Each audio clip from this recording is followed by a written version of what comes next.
Goeiemôre aan julle almal. Dit is die 11de Maart in die jaar 2026 en ek het 'n voorreg om met jou te praat. Dankie vir julle wat vir my bid. Ja, ek is deur 'n redelike moeilike tyd met hierdie gif wat hulle jou inspuit, narkose om jou gesond te kry en dan vat dit so partykeer 'n dag of 2 langer. Ek dink as jy ouer word dan word dit erger. Maar ek voel baie beter, ek voel regtig beter. Dankie vir julle wat omgee vir my. Dankie vir julle wat ook in ons bediening saai. Ons waardeer julle. Hierdie naweek, mannekamp. Man, ek kan nie wag daarvoor nie. Ouens se lewens gaan transformeer. Ons gaan ouens help om by Jesus uit te kom en 'n verhouding met Jesus te hê. Dit is fantasties. Nou ja, ek gaan by jou 'n bietjie iets los vanmôre. Iets wat jy ken. Jy ken die grootste van alles in die hele wêreld. Dis God. Nou, wie is God? God is liefde. Hy kom na hierdie aarde toe deur sy seun, stuur sy seun om vir ons te wys hoe lief hy ons het. Want so lief het God die wêreld gehad dat hy sy seun gestuur het. Want so lief het God die wêreld gehad. Nou, die grootste eienskap wat ek en jy kan hê, as ons kan sê ons is kinders van die Here, ons is Christene, is liefde. Ou Paulus sê, dis waarin ons aan mekaar sal herken, is die liefde. En een van die grootste tragedies op aarde is dat ons as kinders van die Here, as Christene, ons mis die mense daar buite, want die mense het nie idee wie God is nie. En die beste wat jy ooit vir iemand kan wees, om God te wees, om hom raak te lewe, is deur die liefde. Nou, ek gaan jou konfronteer met 'n baie bekende enetjie wat jy baie goed ken, 1 Korintiërs 13. Onthou jy hom? Maar al sou ek die tale van mense en engele spreek, al praat jy daarvoor, en ek het nie die liefde nie, dan het ek 'n klinkende metaal of 'n lydende simbaal geword. Wat beteken dit, klinkende metaal?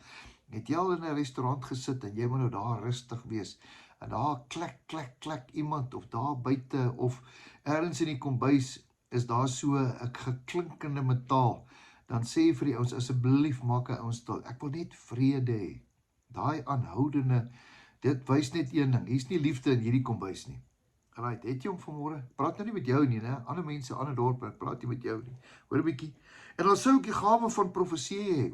Al het ek al die gawes van profesie en al die geheimenisse en skatte en al die kennis, en dan sou ek die geloof hê sodat ek berge kan versit, en ek het nie die liefde nie. Dan sou dit niks wees nie. Is nie ek wat dit sê nie. Jy ken hom. Staan in Korintiërs, en dan sou ek ook al my goed uitdeel, en dan sou ek my liggaam oorgee om verbrand te word, en dan het ek nie die liefde nie, dan sou dit my niks baat nie, sê die woord. Die liefde is lankmoedig. Het jy dit, meneer, mevrou, seun, dogter, lankmoedig? Die liefde is vriendelik. Die liefde is nie jaloers nie, die liefde praat nie groot nie, is nie opgeblaase nie, dit maak nie 'n show nie. Dit handel nie onwelvoeglik nie, soek nie sy eie belang nie, word nie verbitterd nie. Hallo, het jy hom? Word nie verbitterd nie. Reken die kwaad ook nie toe nie. Dis 'n ou moeilike enetjie daai. En is nie bly oor die ongeregtigheid nie, maar is bly saam met die waarheid. Hierdie is baie diep woorde. Dit bedek alles. Dit glo alles. Dit hoop alles. En dan die laaste enetjie daar, verdra alles. Dis die liefde. Die liefde se eienskap is dat ons mekaar sal verdra. Die liefde vergaan nimmer meer, maar profesie, hulle sal vergaan. Tale, hulle sal ophou. Kennis, hulle sal tot niet gaan. Want ons ken nou net ten dele. En dan vers 12, want nou sien ons deur 'n spieël in 'n raaisel, maar eendag sal ons van aangesig tot aangesig sien. En dan vers 13, en nou bly oor geloof, hoop en liefde. Hierdie 3, maar die grootste daarvan is die liefde. Liefde. My ma het altyd gesê, dis nie wat jy sê nie, dis hoe jy dit sê. As jy iets in liefde sê, gaan jy baie terugkry. Baie keer is dit belangrik dat ons net so bietjie voor ons praat, net dink hoe die ander persoon ons gaan ontvang deur dit wat ons sê. Kom ons doen dit in liefde. Kom ons bid saam. Here, baie dankie vir die woord. Here, ek is self skuldig. Verander my.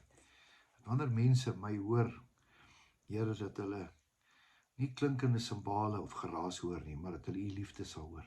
Help my, Here. Ek het so baie nodig van u af. Verander my, Here. Here, ek bid vir myself en ek bid vir almal wat vanmôre die woord hoor. Ek bid dit in Jesus Christus se naam. Amen. Mag jy 'n wonderlike geseënde dag hê. Weet dat Jesus jou baie, baie liefhet. Nooit vergeet dat jou beste voor lê.